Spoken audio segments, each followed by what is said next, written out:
안녕하세요. 사연을 부탁해입니다. 오늘의 사연을 소개하겠습니다. 몇 달 전 제 생일이어서 시댁 가족들과 함께 꽤 유명하다는 식당에 갔어요. 시누이가 한참을 알아본 식당이라고 했는데 언니 여기 음식 엄청 맛있어요. 기대해도 좋아요? 라고 미리 말을 해줬기에 내심 기대하고 있었어요. 그리고 드디어 제 생일날이 되었고 시누이는 곧장 식당으로 간다고 했고 우리 부부가 시부모님을 모시고 그 식당에 도착을 했는데 먼저 도착한 시누이가 멀리서 손을 흔들며 달려왔어요. 우리 시댁은 시부모님과 우리 부부 그리고 아직 결혼 전인 시누이가 있어요. 잠시 후에 우리에게 다가온 시누이가 여기 음식 엄청 맛있대. 다들 기대하셔. 활짝 웃었는데 우리 시누이는 성격이 엄청 밝은 사람이에요. 그래서 어디서든 빛이 나는 사람입니다. 그렇게 우리는 주차를 하고 음식점으로 걸어가고 있었는데요. 선미 맞네. 너 선미지? 라며 누군가 저를 불렀어요. 제 이름이 들렸기에 제가 본능적으로 고개를 돌렸는데요. 맞네. 박선미. 근데 너 때깔 좋아졌다. 여자가 저를 보며 비웃었는데 그런 여자를 보며 저는 그쪽과 할 말 없습니다. 제가 정색을 하며 지나가려고 했는데요. 어머 얘 좀 봐. 지금 내가 말하고 있는데 네가 감히 그냥 지나쳐가? 그 여자가 큰 소리로 말을 했고 저기 죄송한데요. 저는 그쪽하고 더 이상 할 말 없으니까 비켜주세요. 그때쯤 저는 눈물이 나오기 직전이었어요. 시간이 꽤 오래 지났음에도 불구하고 그 사람들의 얼굴을 보자마자 머리가 아프면서 구토가 쏠렸거든요. 그런 제 얼굴을 보던 우리 시어머님이 저기 누구신데 우리 며느리한테 함부로 하는 거죠? 비켜주세요. 조용하지만 단호한 목소리로 말을 했고 뭐? 며느리? 얘가 그쪽 며느리라고요? 말도 안 돼. 그 여자의 입에서 그 한마디가 새어나왔어요. 그런 여자를 우리 시어머님이 밀치며 선미야 얼른 들어가자 라며 제 손을 잡아 끌었어요. 시부모님은 항상 그렇듯 제 이름을 불러주셨거든요. 그렇게 우리는 식당 직원이 안내해주는 자리로 가서 앉았고 제 안색이 창백해진 것을 본 시어머님이 너 괜찮은 거니? 걱정스레 물었어요. 네 괜찮아요. 제가 눈치를 보며 대답했어요. 그런데 잠시 후 아까 그 여자 가족들이 다시 우리 테이블로 쫓아왔는데요. 저기 내가 아까 잘못 들었나 해서 묻는 말인데 지금 얘가 그 집 며느리라고 했던 거 사실인가요? 그 여자가 제 옆에서 팔짱까지 끼고 우리 시어머님에게 따지듯이 물었어요. 그리고 그런 여자의 말을 듣던 우리 시어머님이 저기 말이요. 남의 가족 식사하는데 왜 이러는 거요? 맞소이다. 우리 하나뿐인 며느리 올시다. 우리 시어머님이 황당하다는 표정으로 대답을 했어요. 그런 시어머님의 말에 우와 너 무슨 신분 세탁했냐? 그 여자가 저를 노려보며 물었고 저기요 이게 지금 뭐 하는 겁니까? 순간 옆에 있던 시누이가 자리에서 벌떡 일어났어요. 아니 내가 보기에 그쪽 집안 꽤 잘 사는 집안 같은데 이런 보잘것없는 것이 어떻게 그쪽 집안 며느리가 됐는지 궁금해서요. 여자는 계속해서 저를 노려보며 막말을 했어요. 그 말에 제가 온몸을 부르르 떨고 있었는데요. 그런 저를 보던 우리 시어머님이 그러는 댁은 누구시죠? 그 여자에게 물었어요. 나요? 그러고 보니 내가 내 소개를 안 했네.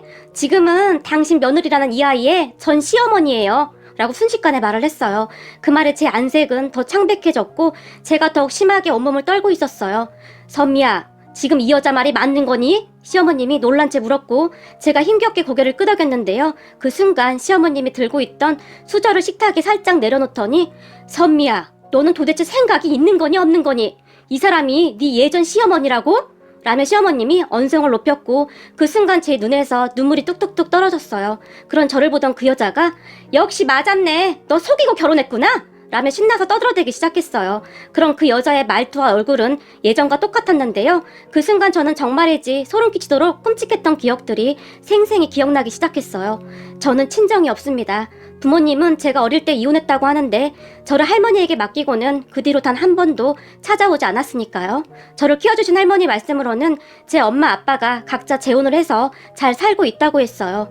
그렇게 저는 할머니 손에서 자랐는데 경제적으로는 조금 힘들긴 했지만 할머니는 다행히 좋은 분이셨기에 나름 바르게 잘 자랐어요. 그렇게 할머니는 제가 고등학교를 졸업할 때까지 저를 잘 키워주셨고 고등학교 졸업 후 제가 취업을 하고 얼마 지나지 않아 돌아가셨어요. 이게 말이죠. 제 모든 것을 의지하던 할머니가 돌아가시자 저는 속수무책으로 무너져 버렸는데요. 다니던 회사도 그만둔 채 하루 종일 집에 처박혀서 무기력하게 몇 날 며칠 동안 잠만 잤어요. 세상에서 유일하게 제 편이었던 할머니는 제게는 그 무엇보다도 소중한 분이었으니까요. 그러다 어느 날 친하게 지내던 친구가 찾아왔는데 선미야 너 계속 이러고 있음 어떡하니? 돌아가신 할머니가 얼마나 슬퍼하시겠니? 그만 정신 차리고 살아야지. 저를 설득했어요. 그리고 친구는 저에게 너도 간호조무사 자격증 따라. 아직 젊은데 계속 이러고 있을 순 없잖아. 네가 지금 취업한다고 해도 공장이나 아르바이트 그런 일자리밖에 없잖아. 나도 지금 간호조무사 자격증 따려고 학원 다니고 있거든. 같이 다니자. 라며 저를 설득했어요. 그런 친구를 보며 근데 거기 학원 다니려면 비싼 거 아니야? 제가 걱정스레 물었고 그렇게 비싸진 않아. 너 그동안 모아둔 돈도 있다며. 그리고 그렇게 큰 금액도 아니니까 정 안 되면 내가 빌려줄게. 나중에 일하면서 갚으면 되잖아. 내가 학교 졸업하고 여기저기 일 다녀봤는데 그래도 자격증은 있어야 하지 않을까 싶더라. 친구가 계속 저를 설득했고 저는 그런 친구를 따라 학원에 등록했어요. 공부를 썩 잘했던 것이 아니라 갑자기 공부를 하려니까 힘이 들었는데요. 옆에서 친구가 도와주기도 했고 정말 열심히 공부를 한 덕분에 우리 둘 다 자격증을 취득할 수 있었어요. 공부에 집중하는 동안은 적어도 우울한 생각이나 잡생각들이 들지 않았으니까요. 그렇게 우리는 둘 다 취업을 했어요. 하지만 간호조무사라는 일도 쉽지만은 않았는데요. 정말 힘들게 버텨냈던 것 같아요. 그러다 어느 날 일을 끝내고 퇴근하려고 병원을 나왔는데 입구에 어떤 남자가 서 있었어요. 그 남자가 저를 보며 박선미 씨! 라며 활짝 웃고 있었어요. 그런 남자를 제가 자세히 봤는데요. 평소 우리 병원에 의료기기 등을 납품하는 회사 사장 아들이라고 했는데 병원에서 오다 가다 인사 정도만 하고 지내던 사람이었어요. 왜 여기 계신 거예요? 제가 놀라서 물었고 저기 사실 지금까지 선미 씨 기다렸어요. 남자가 쑥스럽다는 듯이 머리를 긁적였어요. 저를요? 저를 왜요? 제가 다시 물었고 그게 말이죠. 혹시 시간 괜찮으시면 저랑 같이 식사하실래요? 남자는 말을 하는 내내 쑥스러웠던지 땅만 바라보고 있었어요. 저기 죄송한데 제가 내성적인 편이어서 잘 모르는 사람하고 식사를 잘 못해요. 죄송해요. 라며 급히 그곳을 빠져나오려고 했는데요. 그런 저를 보던 남자가 급히 제 옷깃을 잡더니 그럼 연락처라도 알 수 있을까요? 그냥 가끔 친구처럼 지내면서 친해지면 되잖아요. 제게 물었어요. 하지만 저는 죄송해요. 별로 그러고 싶지가 않아서요. 라며 다급히 돌아섰어요. 그때 당시 저는 가족도 없이 홀로 지냈기에 스스로 제 자신을 지켜야 한다는 생각으로 살았어요. 그래서 제 친한 친구 말고는 친구도 별로 없었고요. 부모님이 그렇게 떠난 뒤로는 누군가를 믿는다는 것이 쉽지 않았거든요. 하지만 그 뒤로도 그 남자는 저와 친해지려고 노력했고 우리 병원에 올 때마다 간식거리나 커피 등을 가지고 와서 쑥스럽다는 듯이 저에게 건네주고는 아무 말 없이 급히 가기도 했어요. 그날도 남자가 저에게 샌드위치와 커피를 건네주고는 그냥 가버렸는데요. 그런 남자를 보던 병원 동료가 저 남자가 선미 씨한테 관심 있나 봐? 라며 물었어요. 저는 잘 모르겠어요. 거절하는데도 자꾸 뭘 갖다 줘서 저도 난처하네요. 제가 난감하다는 표정으로 말을 했는데 선미 씨 혹시 말이야 저 남자 어떤 사람인 줄 알아? 동료가 제게 물었고 우리 병원에 의료기기 납품하는 회사 사장 아들 아니에요? 제가 대수롭지 않다는 듯이 대답했어요. 아유 그걸 알고 있다는 사람이 그러고 있어? 얼른 잡아야지. 잡기만 하면 땡 잡은 건데 거기다 저 사람 집이 엄청 부자래. 회사가 아주 큰 회사는 아니지만 그래도 사장 아들이라는데 그런 티도 하나도 안 내고 병원 내에서도 평판이 아주 좋아. 우리 병원에서 저 사람 눈독 들이고 있는 여자들이 한둘이 아닌데 저 사람이 선미 씨한테 마음 있는 것 같다고 병원에 소문이 자자해. 근데 혼자만 모르고 있더라. 네? 저한테요? 그래 다들 선미 씨 질투하고 뒤에서 수군대고 그러고 있는데 어쩜 그렇게 혼자만 모를 수가 있어? 동료는 그런 제가 그저 놀랍다는 표정이었어요. 하지만 저는 그 뒤에도 평소와 다를 바가 없었는데요. 그날도 퇴근하기 위해 병원을 나섰는데 병원 앞에 그 남자가 또 서 있었어요. 선미씨, 제발 저랑 식사 한 번만 하면 안 될까요? 이번엔 남자가 아주 간절한 표정으로 물었어요. 저도 궁금해서 그러는데 도대체 저한테 왜 그러시는 거예요? 그걸 지금 몰라서 묻는 거예요? 선미씨한테 관심 있으니까 그러는 거죠. 그러니까요. 도대체 제가 어디가 좋아서 그러는 거냐고요. 그리고 저 가족도 하나 없는 사람이에요. 제가 말을 했고 좋아하는데 그게 무슨 상관이에요? 저는 그냥 선미 씨 자체가 좋다고요. 그때 당시 남자는 진심인 것 같았어요. 그렇게 남자와 저는 같이 식사를 했고 남자는 제가 생각했던 것보다 훨씬 좋은 사람이었어요. 항상 외롭기만 하던 저를 잘 챙겨줬고 저도 처음으로 결혼을 하고 싶다는 생각을 하게 만든 사람이었어요. 우리는 그렇게 점점 가까워져 갔고 그러던 어느 날 선미야, 우리 결혼하자. 라며 남자친구가 청혼을 했어요. 하지만 제 상황이 많이 안 좋았던지라 오빠네 부모님이 나 좋아할까? 아무리 봐도 오빠 집안이랑 우리 집 상황이 달라도 너무 다른데? 나 너무 걱정이 돼. 제가 말을 했지만 걱정 마. 우리 부모님은 내가 잘 설득할게. 라며 남자친구가 큰 소리를 쳤어요. 그때 제가 그 남자친구의 청혼을 뿌리쳤어야 했는데 그저 후회가 될 뿐이네요. 맞습니다. 그 남자가 제 전남편입니다. 그렇게 얼마 후 전남편 부모님에게 인사를 드리러 갔는데 저를 보자마자 부모님도 안 계시고 도대체 학교도 라며 말끝을 흐리던 전남편의 엄마는 전남편과 제 결혼을 결사 반대하고 나섰어요.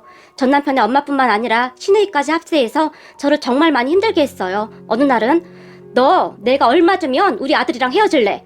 너 사실 우리 아들 돈 때문에 만나는 거잖니? 라며 제게 돈 봉투를 내밀기도 했고 또 어느 날은 제가 일하는 병원까지 찾아와서 몹쓸 말을 하고 가기도 했어요. 그런 전 시어머니와 시누이 때문에 전 남편에게 헤어지자고 통보하기도 했지만 그때마다 전 남편은 그렇게 매달릴 수가 없었어요. 그러면 저는 그런 전 남편이 안쓰러워 다시 만났고 말이죠. 그리고 얼마 가지 않아 결국 전 남편 부모님이 허락을 했는데 전 남편이 짐을 싸서 집을 나와버렸거든요.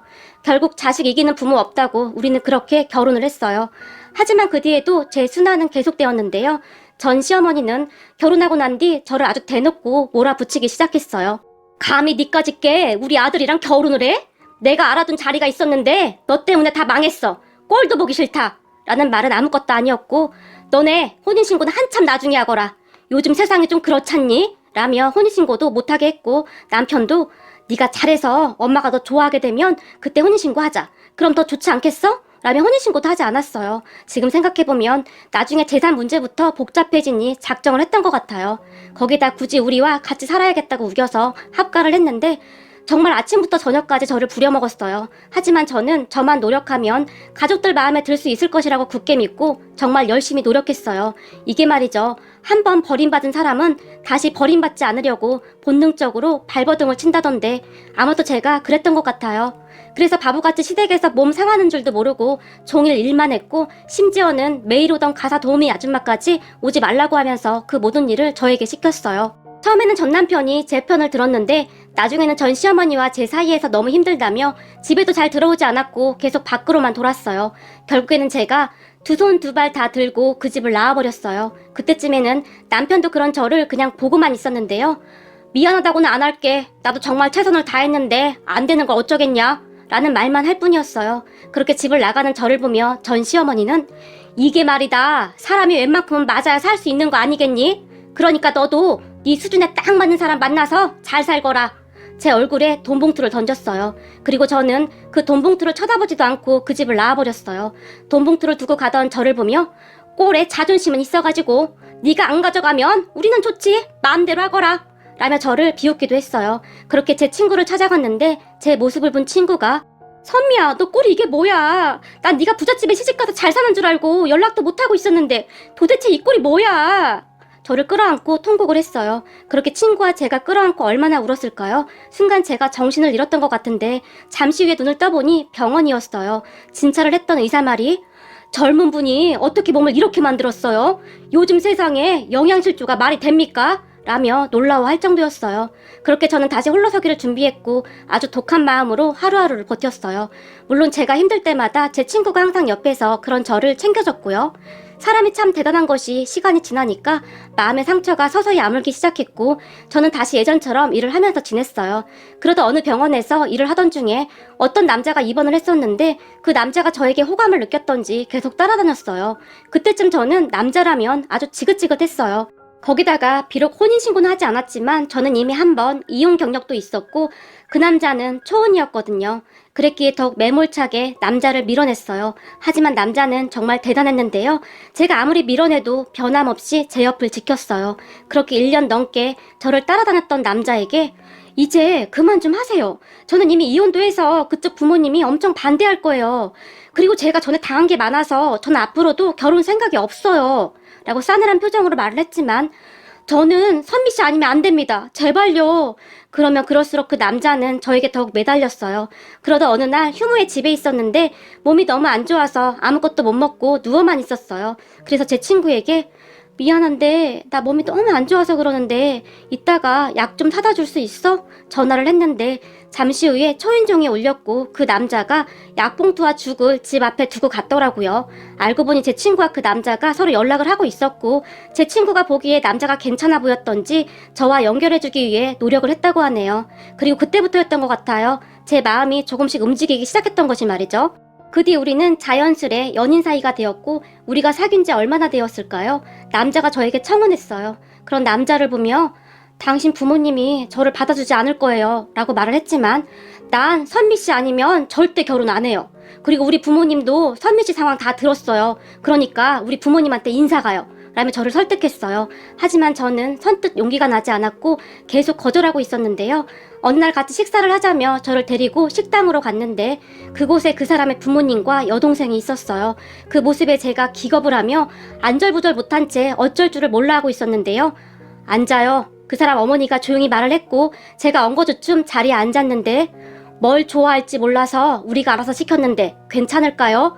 그 사람 어머니가 다시 제게 물었어요. 그 말에 네, 제가 기어들어가는 목소리로 말을 했는데 너무나 긴장을 했던지 목소리도 잘 나오지 않았어요. 잠시 후 음식이 나왔고 자, 먹죠. 이번에는 그 사람의 아버지가 말을 했어요. 하지만 저는 선뜻 음식을 먹을 수가 없었는데요. 전에 한 번 호되게 당했던지라 두 번 다시 그런 일을 겪고 싶지 않았어요. 그래서 정말 힘겹게 제가 입을 열었어요.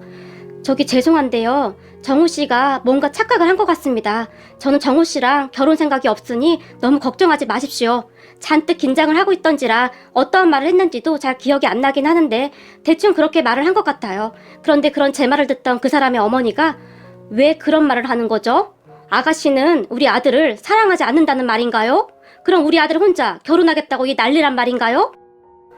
아니, 저는 그게 아니라 정우 씨에 비해 제가 너무 많이 부족하니까 부모님께서도 아무래도 걱정하실까봐 그래서 라고 말을 하던 중에 제가 그만 눈물을 쏟고 말았어요. 전에 겪었던 일을 모두 잊었다고 생각하고 있었는데 그때의 일들이 갑자기 생각나면서 폭풍 눈물이 나왔어요.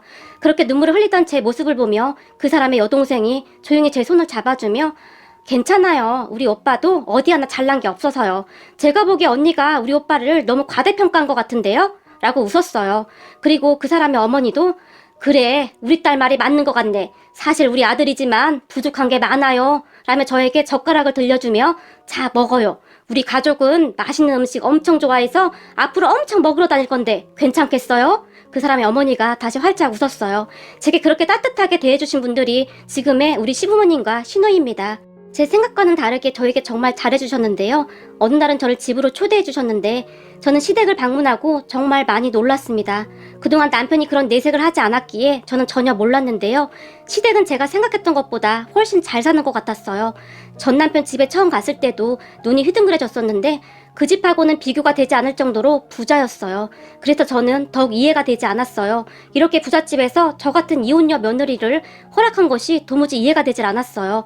하지만 그런 생각을 했다는 것이 창피할 정도로 시댁 가족들은 정말 좋은 분들이었고 우리는 정말 행복하게 결혼을 했어요. 그리고 저는 꿈인지 생시인지 모를 정도로 하루하루가 정말 행복했는데요. 그때 처음 저에게도 진짜 가족이 생겼다는 생각이 들 정도였어요. 그런 저를 보며 친구가 거봐, 내가 사람 보는 눈이 있었다니까.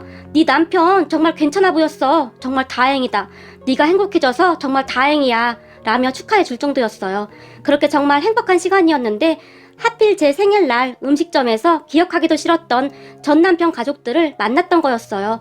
순간 아팠던 기억이 다시 떠올랐고 저는 사시나무 떨듯이 온몸을 떨고 있었어요. 그렇게 떨고 있던 저를 보며 우리 시어머님이 너는 생각이 있는 거니 없는 거니? 어쩌면 이런 격 떨어지는 천박한 집구석과 결혼을 했던 거니?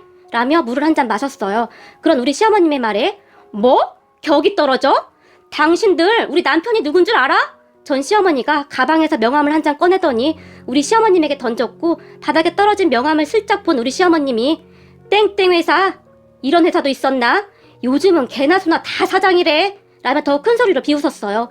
뭐? 당신 지금 뭐라고 했어?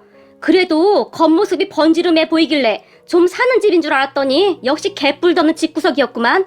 그러면 그렇지. 네 주제에 그런 집안에 시집이나 갈 수 있었겠냐? 전 시어머니도 지지 않고 더 큰 소리로 말을 했는데요. 그 순간 우리 시누이가 앞에 있던 깍두기 그릇을 살짝 밀어 바닥으로 떨어뜨렸는데 그 깍두기가 전 시어머니의 발에 그대로 떨어져 버렸어요. 그 바람에 전 시어머니가 아, 이런 미친 것들이 있나? 라며 호들갑을 떨고 있었고 아니, 이 멀쩡한 게 갑자기 왜 떨어지지? 라며 시누이가 다시 물컵을 엎어버렸어요. 그 바람에 전 시어머니의 발이 다 젖어버렸는데요. 야, 이런 싸가지 없는 거사, 너 고의적으로 그랬지? 라며 우리 시누이에게 달라들었어요. 그 모습에 제가 놀라서 벌떡 일어났는데요. 저보다 우리 시어머님이 더 빠르게 일어났고 순식간에 전 시어머니의 머리채를 잡고 놓질 않았어요. 그렇게 식당은 난장판이 돼버렸고 곧 경찰이 왔고 우리 모두는 경찰서로 가게 되었어요. 그리고 그곳에서 우리 시아버님이 저 땡땡 회사 사장입니다. 우리 변호사 좀 불러도 될까요? 라고 경찰에게 물었고 네? 땡땡 회사 사장님이요? 그런데 사장님이 어쩌시다가 라며 말끝을 흐렸어요. 평소 지역사회에 좋은 일도 많이 하시고 그랬기에 그 지역에서는 시아버님이 경영하고 있는 회사가 사람들에게 꽤 평판이 좋은 회사였어요. 그리고 그 말을 듣고 있던 전 시댁 가족들이 많이 놀란 듯 했는데요. 당신이 땡땡 회사 사장이라고? 라며 전 시어머니가 물었고 그러게요. 제가 하필 땡땡 회사 사장이네요.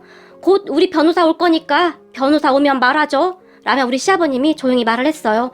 그런 시아버님의 말을 듣고 있던 전 남편의 아버지가 저기 서로 쌍방인데 그냥 이쯤에서 끝내시죠. 라며 바로 꼬리를 내렸어요. 경찰서에서 나오기 전에 우리 시어머님이 한 번만 더 우리 며느리한테 함부로 말하기만 해봐. 그랬다가는 당신들 각오해야 할 거야. 전 시어머니에게 이까지 악문 채 말을 했어요. 그런데 우리 시부모님의 복수는 거기서 끝나지 않았어요. 시아버님이 발이 넓었기 때문에 아는 의사분들이 많았는데요. 그 의사분들에게 전 남편이 저에게 한 짓을 넌지시 말을 하면서 김 원장님, 혹시 땡땡 회사가 원장님 병원에 납품을 한다고 하던데 맞는지요? 라고 묻다가는 김 원장님, 저는 말입니다. 세상을 살아가는데 사람의 인성이 가장 중요하다고 생각합니다. 약자를 괴롭히는 그런 인간들이 잘 살면 안 되는데 말이죠. 그래서 제가 항상 기부도 하고 그러는 거 아니겠습니까? 힘든 세상 다 같이 잘 살아야 하지 않겠습니까? 그런데 땡땡 회사 그 사장이란 작자가 질적으로 좀 아닌 것 같던데 한번 잘 확인해 보시라고요. 라고 말을 했다고 하네요. 그리고 얼마 후에 전 남편이 저에게 연락을 했더라고요. 제가 그 인간이랑 헤어지고 전화번호를 다 바꿨는데 어떻게 안 것인지 제게 전화를 해서는 여보 미안한데 당신이 잘 좀 말해주면 안 될까? 지금 병원들이 우리 회사 제품 납품 안 받겠다고 난리야. 가뜩이나 큰 회사에 밀려서 요즘 안 그래도 어려웠었는데 제발 이렇게 부탁할게. 내가 부탁할 사람이 당신밖에 없어서. 그래도 나는 그때 당신을 진심으로 사랑했었잖아? 나 한 번만 봐줘라. 라며 빌어댔어요. 그 말에 여보라뇨. 말은 똑바로 하시죠. 그리고 제가 상관할 일이 아니라서요. 우리 시아버님이 하시는 일은 저도 잘 모릅니다. 그리고 앞으로 2번 다시 전화하지 마시죠. 한 번만 더 전화하면 우리 시부모님에게 다 말할 거니까. 그럴수록 당신네 회사 더 힘들어지는 거 알죠? 라며 제가 전화를 끊어버렸어요. 그 뒤 전 시댁 회사가 어려워지고 있다는 소식을 들었는데요. 사실 저는 꼬시다는 생각만 들었어요. 그러다 어느 날 우리 가족이 다 함께 식사를 하던 중에 어머님, 아버님, 제가 이런 거 물어보면 안 되는 거 알고 있는데요. 그래도 너무 궁금해서요. 라며 시부모님을 바라봤어요. 뭔데 뜸을 들여 괜찮으니 말해보렴? 시어머님이 물었고 그때 제가 처음 인사드리던 날 말이에요. 저 왜 허락해 주신 거예요? 솔직히 저 같은 며느리 탐탁지 않았을 것 같아서요. 제가 어렵게 입을 열었어요. 그 말에 사실 너를 만나기 전까지는 나도 참 많이 반대했다. 물론 우리가 사회에 좋은 일도 많이 하고 나름 부끄럽지 않게 살았다고 항상 생각하고 있었는데 말이다. 이게 내 자식 일이다 생각하니 나도 이기적이 되더구나. 라고 말을 하던 시어머님이 잠시 멈추고는 저를 빤히 바라봤는데요. 잠시 후에 시어머님이 조용히 다시 입을 열었는데 우리가 너를 처음 만났을 때 말이다. 네가 온몸을 사시나무 떨듯이 덜덜 떨고 있더구나. 그리고 네 눈이 말이다. 세상의 모든 두려움을 다 담고 있는 것 같더구나. 우리가 뭐라고 말한 것도 아닌데 그렇게 덜덜 떠는 네 모습을 보며 내 가슴이 아려왔어. 평소에 사람들 앞에서 그렇게 바른 사람인 척 하던 내가 말이야. 색안경을 끼고 널 바라보고 있더구나. 그 순간 내가 너무 창피해서 얼굴을 들 수가 없더구나. 너한테 미안했다. 네가 어떤 아이인 줄도 모르고 네가 한 번 이혼했다는 소리만 듣고 그냥 널 반대하고 있었거든.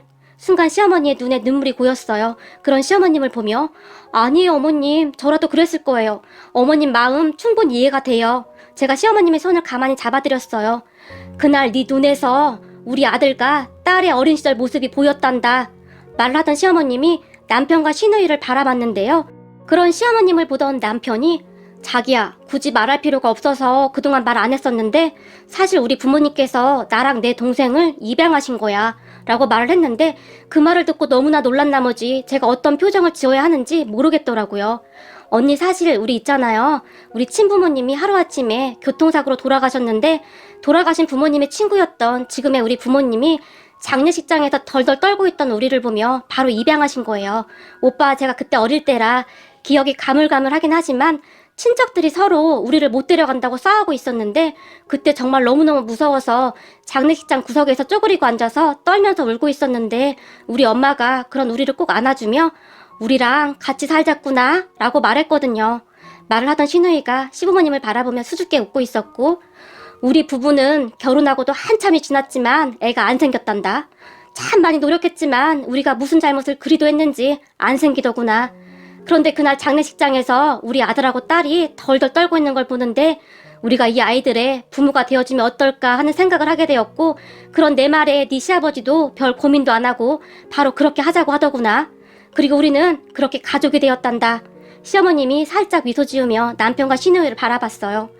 사춘기 때 우리 오빠가 조금 방황한 것 빼고는 우린 참 좋았어. 신우이가 남편을 보며 장난스레 말을 했고 그때야 내가 철이 없어서 그랬지. 그치만 나 진짜 빨리 정신 차렸잖아. 남편이 수줍게 웃으며 말을 했어요. 그리고 시어머님이 저를 다시 보며 그런데 그날 네가 우리 앞에서 어찌나 덜덜 떨던지 우리 딸 어린 시절 모습이 떠오르기도 하고 내 마음이 참 안 좋았는데 널 만나고 돌아오던 길에 우리 딸이 엄마 아빠 좋은 사람들이잖아. 그러니까 그냥 언니의 본 모습만 봐주면 안 돼? 그날 엄마 아빠가 그냥 아무 말 없이 오빠와 나를 안아주던 그때처럼 말이야. 엄마도 봤잖아. 그 언니 몸을 계속 덜덜 떨고 있었어. 엄마 아빠가 따뜻하게 품어주면 좋을 것 같은데 어려울까? 라고 말을 하더구나. 그 말을 듣고 우리 스스로 많이 반성했다. 우리 딸 말이 맞더구나. 그 뒤 네 조건 말고 그냥 너만 바라보니 너는 참 좋은 아이더구나. 그래서 우리가 기쁘게 허락했던 거야. 처음에 너에 대해 오해했던 부분은 미안했다 라고 시어머님이 미안한 듯이 말을 했어요. 그 말에 제가 그 자리에서 다시 눈물을 쏟았는데요. 그리고 앞으로는 우리가 네 부모니까 어디 가서 기죽지 말고 혹여나 널 힘들게 했던 그 사람들을 다시 만나더라도 그때처럼 그렇게 주눅들지 말거라. 알겠니? 당당해지란 말이야. 시어머님이 단호한 표정으로 말을 했어요. 그런 시부모님을 바라보는데 문득 비록 부모복은 없었지만 이렇게 좋은 가족들이 생겼다는 것에 그저 감사할 따름이었어요. 우리 가족 항상 사랑하고 또 사랑합니다. 지금처럼만 서로 아끼면서 행복하게 살아요. 우리 가족 사랑합니다. 오늘의 사연은 여기까지였습니다. 즐겁게 보셨다면 구독, 좋아요 부탁드립니다. 고맙습니다.